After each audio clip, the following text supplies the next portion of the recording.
Opinion read Rebellion crushed Modi, Shah drive India towards its biggest internal victory. India stands at a pivotal juncture today, witnessing the systematic dismantling of its most formidable internal enemy since independence, the Naxalite insurgency.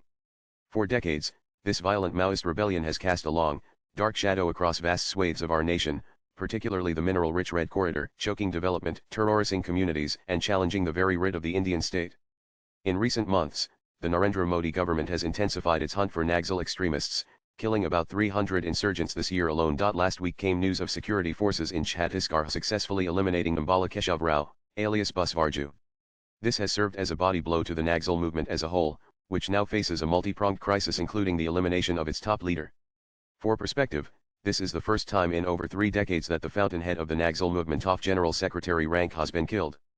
The cherry on top is the fact that the operation to gun Busvarju down was conducted not by the CRPF, but by Chhattisgarh Police's District Reserve Guard DRG. This brings us to a crucial, often underappreciated, element of the current success. India is now turning the very people once coerced or misled by Naxals into a potent weapon against the insurgency.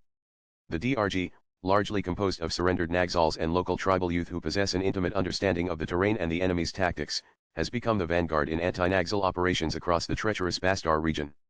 These brave individuals, many of whom have made the ultimate sacrifice, embody the resilience of the Indian spirit and the growing rejection of extremist ideology from within affected communities. Following the DRG's proven model, the Chhattisgarh police also launched the Bastar Fighters in 2022, enlisting tribal recruits from some of the most remote, previously inaccessible villages to take the fight deep into Naxal strongholds, denying them sanctuary and intelligence. The Modi-Shah duo's approach to this decades-old challenge represents a paradigm shift. Where previous dispensations often vacillated, offering piecemeal solutions or getting bogged down in reactive measures, the current leadership has brought an uncompromising clarity of vision. Naxalism is an existential threat to India's internal security and its developmental aspirations, and it must be eradicated. This resolve translated into the comprehensive Samadhan Doctrine, a meticulously crafted 8-pronged strategy encompassing smart leadership, aggressive strategy, motivation and training, actionable intelligence, dashboard-based key performance indicators and key result areas, harnessing technology, an action plan for each theater, and, critically, no access to financing for the insurgents. The aggressive strategy component has seen security forces gain a decisive upper hand, dominating previously Naxal-controlled areas. Intelligence networks have been revitalized, interstate coordination, once a significant hurdle, is now seamless. Security forces are better equipped, better trained, and, crucially, operate with the unambiguous political backing to act decisively. Simultaneously, the financial lifelines of the Naxalites have systematically been choked, cutting off extortion rackets and illicit funding streams that fueled their reign of terror. The regions that once formed the Naxal heartland, deliberately kept underdeveloped by insurgents to fuel their narrative of state apathy, are now witnessing a renaissance.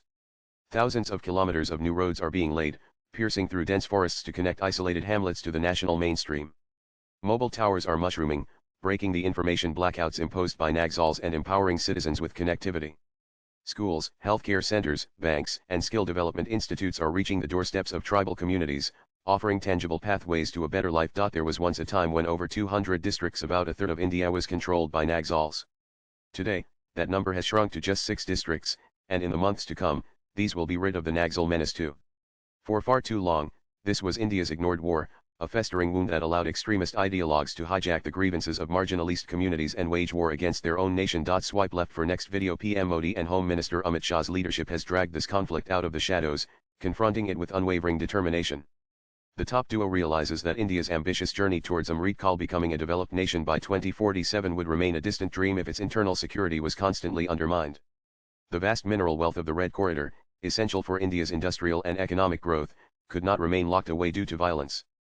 The lives and aspirations of millions of Indians, particularly tribals, could not be indefinitely mortgaged to an anarchic ideology. The impending demise of Naxalism will signify far more than just a military victory.